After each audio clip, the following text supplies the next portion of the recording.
மேல்மட்டத்திலே யார் இருக்கிறார்கள் என்பதை பற்றி கவலைப்படாமல் அன்றிலிருந்து இன்று வரை தொண்டர்களாக இருக்கிறார்கள். அவர்கள் வேறு எந்த கட்சிக்கும் போக முடியாது.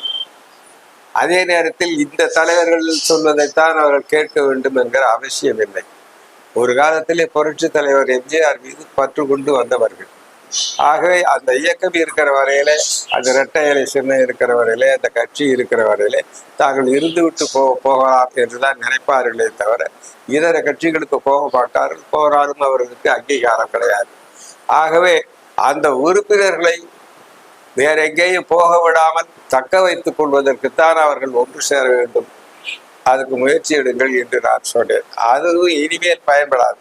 ஏனென்றால் அதில் கீழ்மட்டத்தில் உள்ளவர்கள் அவர்கள் விரும்புகிற கட்சிகளுக்கு பல இடங்களிலே சென்று விட்டார்கள். இன்னும் சிலர் தங்கள் உண்டு, தங்கள் வேலை உண்டு என்று தங்களுடைய தொழிலை பார்த்து கொண்டு